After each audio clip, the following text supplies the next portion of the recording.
ناظرین، شیخ حسینہ صاحبہ کی ڈکٹیٹرشپ کو دنیا کی چند پاورفل ترین ڈکٹیٹرشپس میں سے ایک کنسیڈر کیا جاتا تھا۔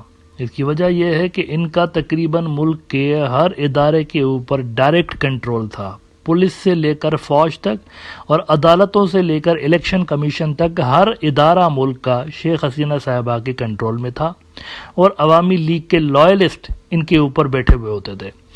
ان کا جو 15 سال کے بعد اقتدار ختم ہوا ہے تو یہ ایک ٹیسٹ کیس بن گیا ہے دنیا بھر کی یونیورسٹیز کے اندر جو پولیٹیکل سائنس کے اسٹوڈنٹس ہیں ان کے لیے ایک ٹیسٹ کیس بن گیا ہے کہ یہ ہوا کیسے ہے۔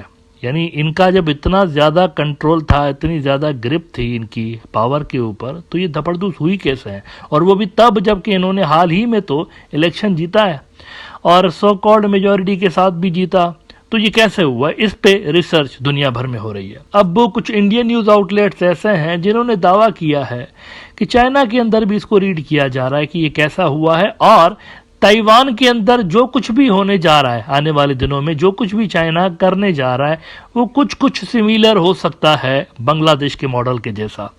یعنی جو کچھ بنگلہ دیش میں ہوا ہے اس سے ملتی جلتی کوئی چیز انڈین ایکسپرٹس مانتے ہیں کہ چائنا بھی تائیوان کے اندر کر سکتا ہے۔ بنگلہ دیش میں کیا ہوا ہے؟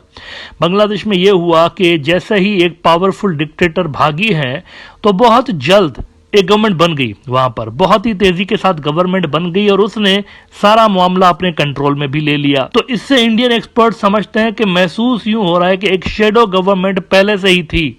یعنی جب یہ وہاں پر مظاہرے وغیرہ چل رہے تھے تو ساتھ ساتھ شیڈو گورنمنٹ بھی کہیں نہ کہیں پر وجود رکھ رہی تھی، وہ کہیں نہ کہیں پر فارم کی جا رہی تھی کہ ان کیس یہ اگر بھاگ جائیں شیخ حسینہ صاحبہ تو کیسے ملک کو سنبھالا جائے گا۔ یہ بڑی انٹرسٹنگ آبزرویشن ہے۔ یوریشین ٹائمز ایک بڑا انڈین نیوز آؤٹ لیٹ ہے، انہوں نے 2-4 روز پہلے ایک انٹرسٹنگ آرٹیکل اس حوالے سے لگایا ہے۔ وہ کہتے ہیں کہ China must establish shadow government in Taiwan for regime change. Researchers another Bangladesh in making. یہ کوشچن پوچھ رہے ہیں کہ کیا یہ بنگلہ دیش دوسرا بنے گا تائیوان؟ بنگلہ دیش سے کیوں کمپیئر کر رہے ہیں اس کو؟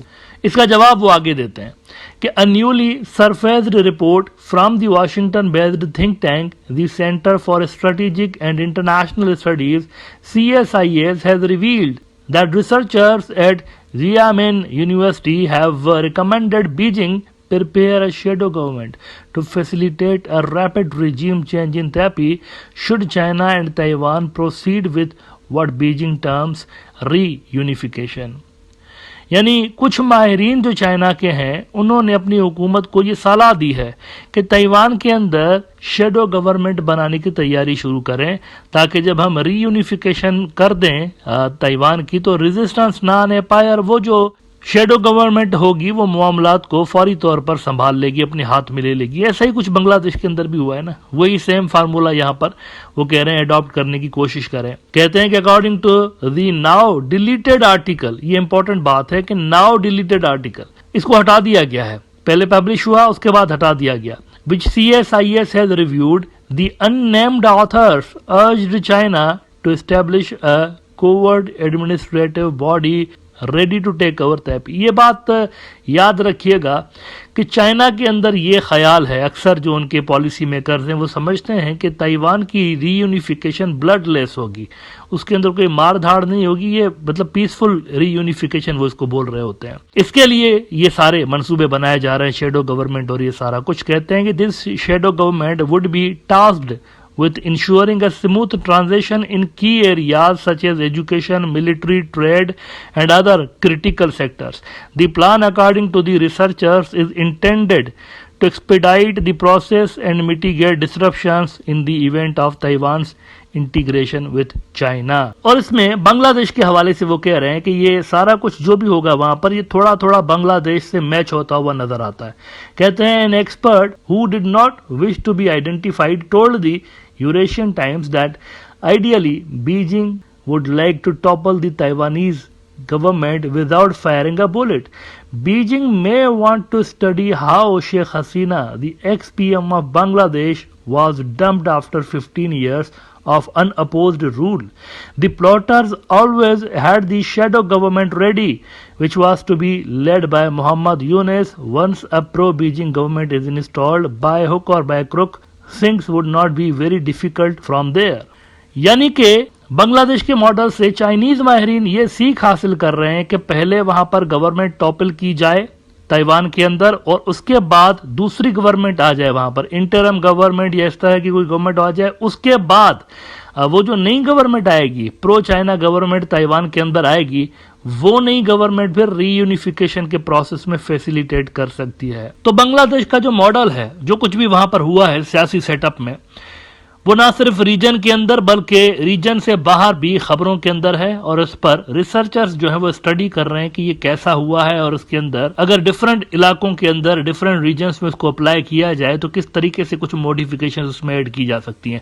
ویسے جو کی پوائنٹ تھا نا بنگلہ دیش ماڈل کا، جو کی پوائنٹ تھا وہ اس کی انٹینسٹی تھی اور اس کی سپیڈ تھی۔ یہ بہت زیادہ انٹینس تھا اور بہت زیادہ تیز تھا۔ اتنا جلدی جلدی میں یہ ہوا ہے کہ جو حسینہ صاحبہ ہیں اور ان کے جو بیکرز ہیں، انٹرنیشنل بیکرز، اسپیسیفکلی انڈیا، یہ سنبھل نہیں پائے۔ اتنا تیزی کے ساتھ صورتحال تبدیل ہو گئی گھنٹوں کے اندر کہ یہ سنبھل نہیں پائے اور ان کو پتہ نہیں چلا کہ یہ ہوا کیا ہے۔ خود یہی نیوز آؤٹ لیٹ آپ دیکھ لیجئے، یوریشین ٹائمز، اس کے اندر ابھی جون تک بھی 26 جون کو انہوں نے ایک آرٹیکل لگایا تھا کہ A Tale of Two Bengals as Islamic Bangladesh emerges India's key ally Hindu West Bengal disrupts Modi's foreign policy۔ وہ جو پانی کے مسئلے پہ ممتا بنرجی نے ایک ایشو کریٹ کیا تھا کہ تیستا کا پانی نہیں دوں گے، تو یہ اس پہ انہوں نے لگایا تھا کہ کتنا زبردست الائے بن گیا ہے ہمارا مسلم بنگلہ دیش، کتنا زبردست الائے بن گیا ہے انڈیا کا، جبکہ ہندو جو بنگال ہے وہ انڈیا کے لیے پرابلمز کریٹ کر رہا ہے۔ اس طرح کی چیزیں انہوں نے لکھی، لیکن جون میں یہ لکھتے ہیں 26 جون کو، اور 5 اگست کو لکھ رہے ہیں کہ افغانستان، مالدیوز